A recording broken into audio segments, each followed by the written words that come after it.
All right, here's the story.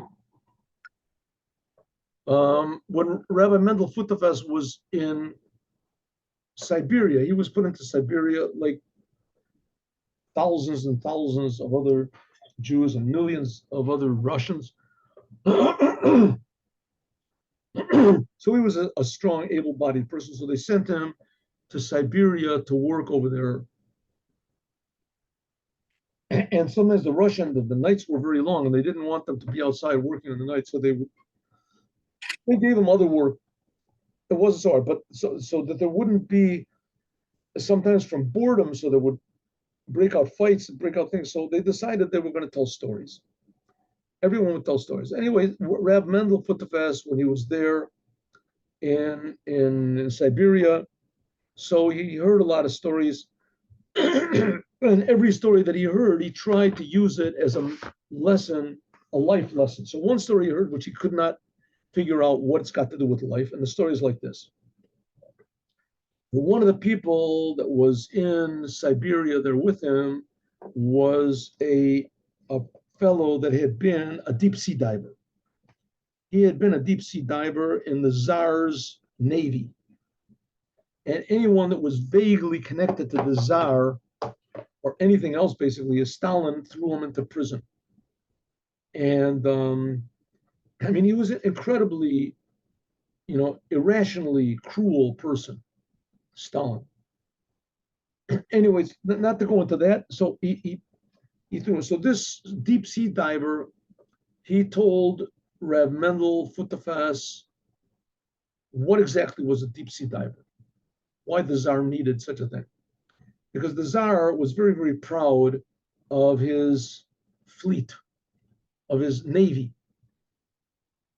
And like we said before, his navy, they suffered a tremendous defeat at the hands of the Japanese. There was the Russo-Japanese War, and that was one of the big causes of the fall of the Tsar. The Tsar lost his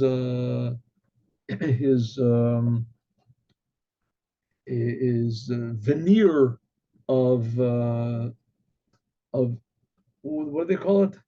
Of impermeable. That must be a better word for him. Anyway, that he couldn't be harmed. That he was, perfect, the perfect person. As soon as the Navy was destroyed, his Navy was destroyed. And then after that, there was World War One. Anyways, but he had this Navy that he was tremendously proud of. And sometimes a ship would sink, and it would sink, and they could salvage it. They would lift it up from the water. How did they do it? So this deep sea diver said that we would go down, and they had diving suits. Then there was no scuba diving or anything like that. They had diving suits with a long sort of a tube, and people on the top, they would pump air into this tube, and they would go down and they would hitch a big chain onto the front of the ship that sunk and the other ship that sunk.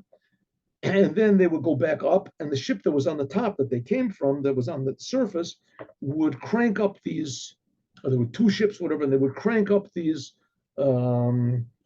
chains, these huge thick chains. They would lift up the ship that had sunk under the water, and then they would drag it into the docks, whatever. They could fix it up. They could salvage whatever was possible to salvage from the ship.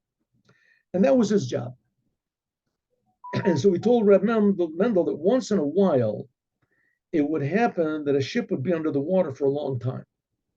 And if it was there long enough, so when the divers would go down and they would hook the hooks onto the front and the back, as it was rusty, so the hooks wouldn't hold on. It would break. It would just take up the hole, whatever it was that they put the hooks into, and the chains would come up empty. So somebody developed a means that they could lift up these ships that had sunk, because there was still a lot there that was worth salvaging, if nothing else than just the iron. They could take it melted, who knows. And what did he do? This fellow, they figured out a way. They took a big, huge, thick piece of rubber. They made a big, huge rubber mat that was thick, and they split it down the middle. All right, they shaded it so it was like two mats, one on top of the other.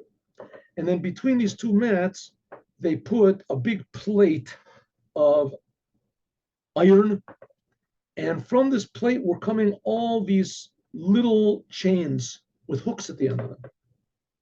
And then they would make holes in the mat that was below this plate, and they would put these chains through these holes, and then they would seal them up somehow. The holes, they would seal them up. And then they would seal this whole entire business up. So it was like a balloon. They left the middle would be empty, and the sides were very, very strong and sealed. So it would be like a balloon.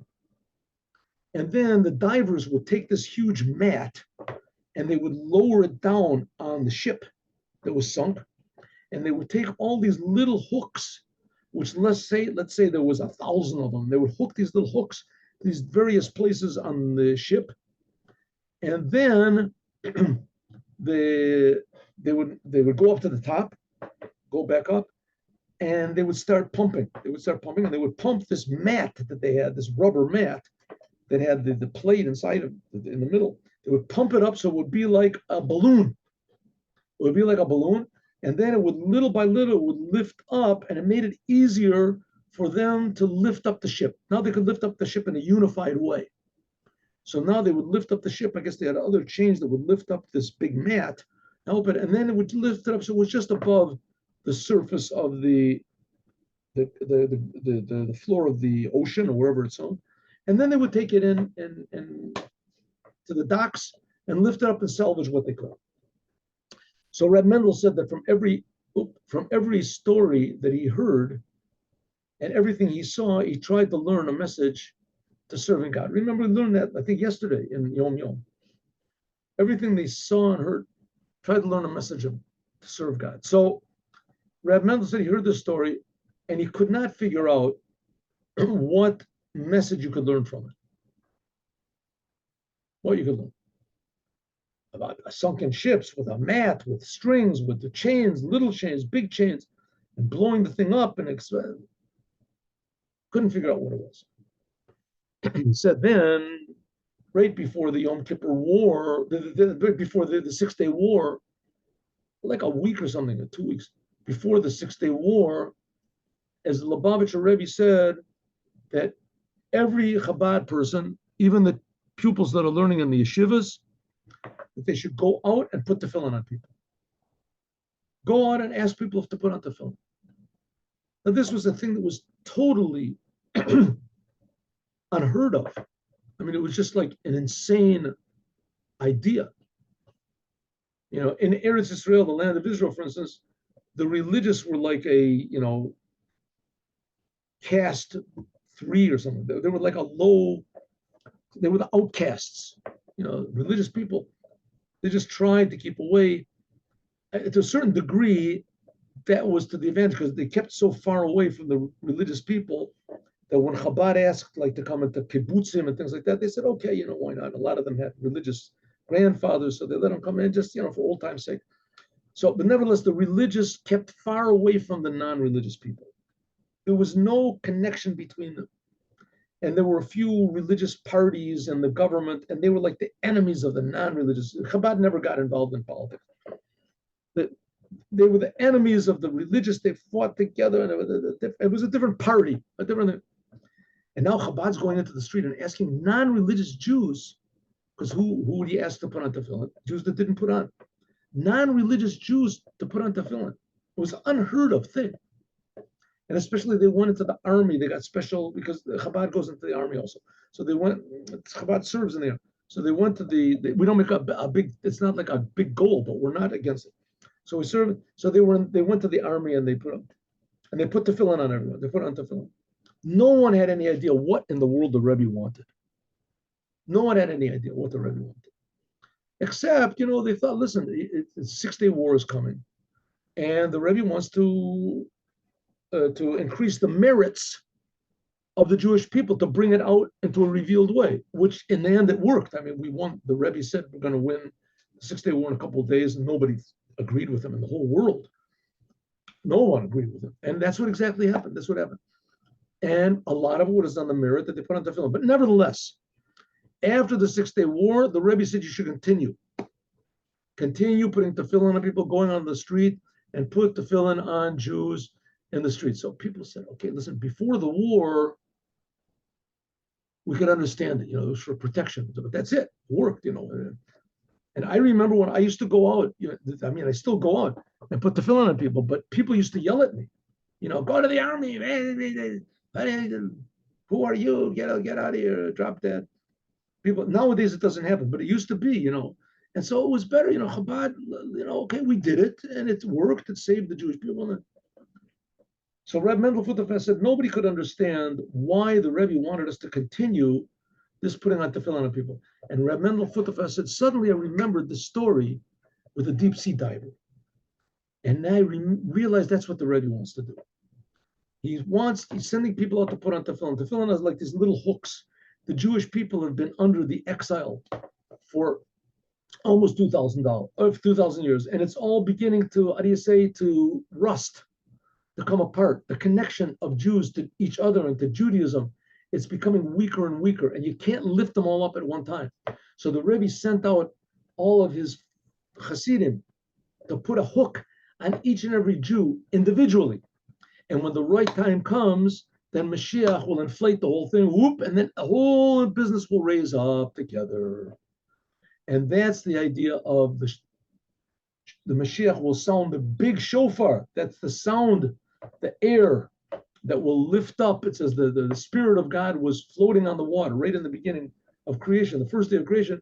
That Spirit of God, the Spirit, the Ruach, is also the wind of God, that the sound of the big shofar that Mashiach will sound to gather all the Jews together. I wish everyone here a happy and a successful and a meaningful Rosh Hashanah, and that God should answer all of your prayers.